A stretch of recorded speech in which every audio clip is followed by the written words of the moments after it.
Do not match energy. Stay in your lane. Do not over empathize with another person's field or frequency. I'm going to expand on this a little bit. There's a woman that I was working with who was literally feeling like her child had multiple personalities and was having all of these like huge range of emotions all throughout the day. And one of the ways that I get to work with ones, and in a roundabout way, there are ways and things that I wish somebody would have told me when I was a child, an empath, intuitive, all the things, right? But just because we have that ability, you come into this plane and you are psychic, you are open, you are aware, you see things that many people do not. It is important. So whether this is for a NewGrid kid or the ones that we're calling StarSeeds, or adults who are having to learn this later, right? This is also sometimes, again, I think someone said this, it's like I wish these things were given to me when I was at this age, which is why I've made a commitment to make more offerings beyond the ones that I see as clients, to make it available on a broader spectrum. So there will be more more Q&As and more podcasts and things coming forth. But when I attuned to this child, she was picking up so many different frequencies and energies, and then taking them, and thought forms, and then taking them on as her own. And now obviously, right? So now even in a realm where, okay, you want to, take your child, and here's this. Well, maybe she's schizophrenic. Maybe this is what's going on. Maybe hers is your diet. Energetically, when I attuned to this situation, it was literally just this child being completely open, attuned, psychic, and then not being aware of what is her own frequency and what is another's, right? So, and a lot of things for me, I had to learn, obviously, along the way. Those were things that were happening for me as a child. I had different ways of, as I got older, suppressing them, masking them with lots of things, unhealthy things, all kinds of things. But then once I got into my bodywork practice, I realized that it was actually a gift. It was something that helped, because someone would lay on the table and, they told me maybe they, fill out the client form and here's this and this is what's going on. I think it's this. But then after a while, when I would work with people, I could literally open myself up and feel, and I would run the energy and I would allow it to move through my body. And then it would show me in my body. Yeah, I could feel what was going on, or I would get an impression. I would get a story. I would even get thought forms, past lives. It went, obviously after years of practice, that was where it just kept going. But I learned how to run my light. I learned that I had to, I open up the channel. And then once I got the information that I needed, I immediately closed it. And then I used my frequency and the energies that I work with also as well, my guides and beings in those ways, but I ran the light in that way. I didn't match it. And so I think that's it's a helpful tool, right? It's beautiful, even with thought forms. It's just, it's normal. It is not something that is really even a special skill. If you travel and you go to also other places where they're not as disconnected and plugged into technology and different things, telepathy, empath, energy reading, all that stuff is really pretty basic. It is not advanced in any way, shape, or form. Yeah, so it's not even something to kind of put up there. But for the ones that are coming in and they're fully open and tuned, I think the idea is to show them how to protect themselves, show them how to stay in their frequency, and where they know what their frequency feels like, that they can step into a room, you go into the grocery store, and all of a sudden the child comes out and is feeling, and is like a whole different being in person, and they didn't have anything to eat. It wasn't sugar. It wasn't, like you can rule out all the other things, and also being able to have these dialogues with your children. So having an open conversation about what's going on. What do you feel like shifted? And bring them back to the breath. So Pavan Guru, your breath is your guru. So bring them back. Give them tools to breathe and to bring them back into their being, into their body. And then all of a sudden they can kick things really quickly, and they can also know what their frequency feels like.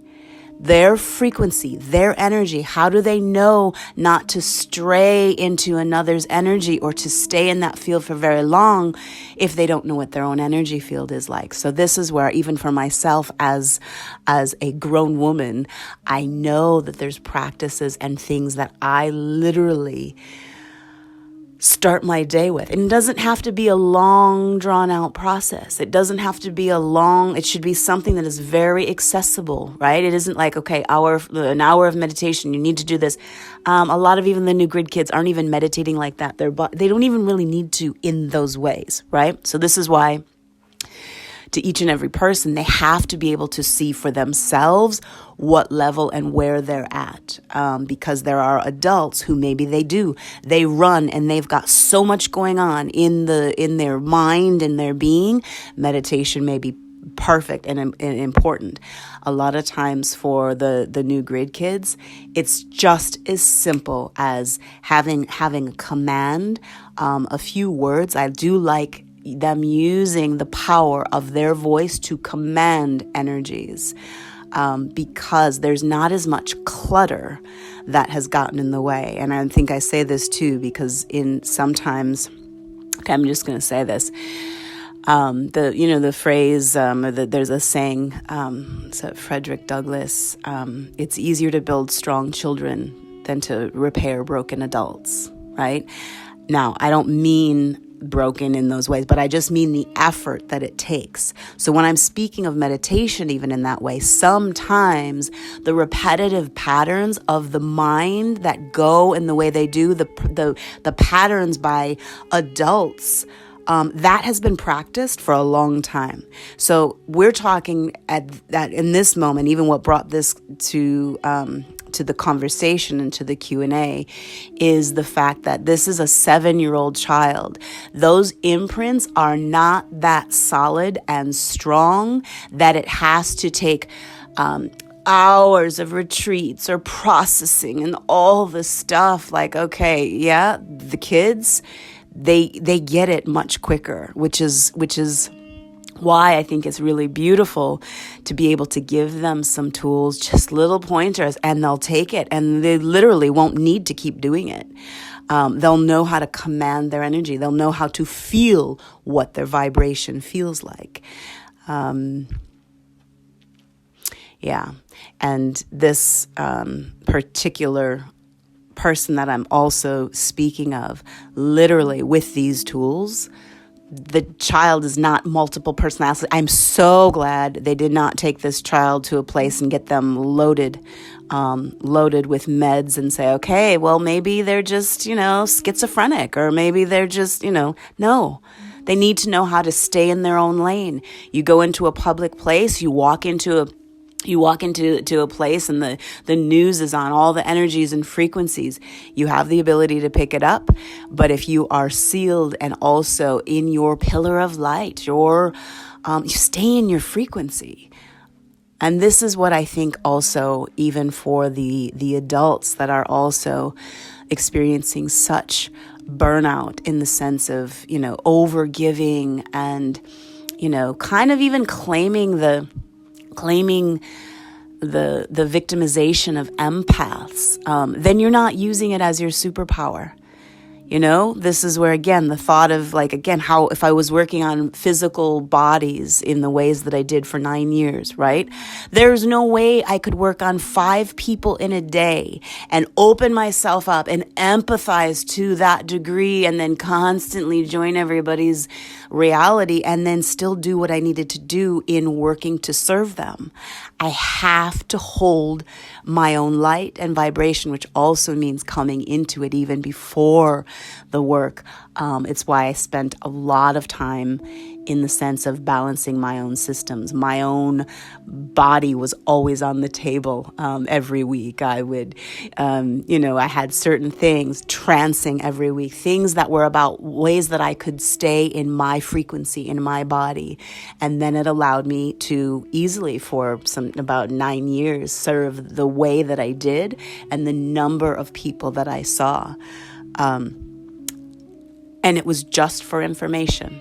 I would relax the boundary for a little bit, step into the field, and then literally as soon as I got the impression, the hit in my body or the signal in my, and then in my mind, whatever I needed to be able to serve that client, then I would close it down and return to frequency. Like I didn't match it, and that's where I think sometimes, I don't know, I think even adults do that a lot, that it's like, well, that's how you're being caring and considerate, is you match the energy and I feel you. Yeah, I feel you.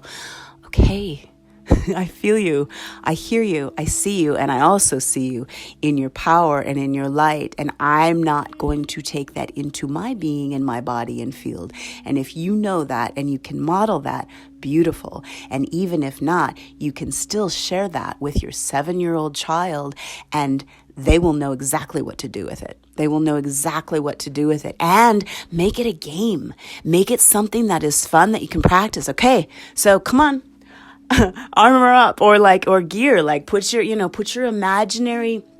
I recorded something recently about it was on a different topic as far as the beings and entities and shadow beings and because they do exist. This is also the reality as well. But them being able to put on their armor of God, but allowing it to be a practice where they feel empowered, that it's then not okay, I'm going to just stay home because I can't handle all the energies out there. Literally make it a game. Okay. So now we're going out. What do you got? You got your cape, you got your armor of God. What do we need to do? I am in all directions. You want light in all directions. And making sure that, even if you didn't want to do all the saying it in all directions, I am covered and protected in all dimensions and all directions, period. Let's go. It doesn't need to be a long drawn out process, but it is something that I really recommend ones take the time to really sit and listen with your children, and then also give them the tools. And my little inner child is so thrilled because these are all the things that really would have saved me a lot of time and anguish in many different scenarios as a child. Yeah, growing up. Yeah, I think that's all I want to say about it. Stay in your own lane. Don't try to match frequencies. Give them the tools that they need.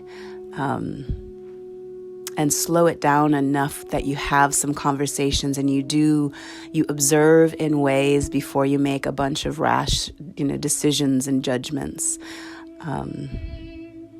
Yeah. Peace.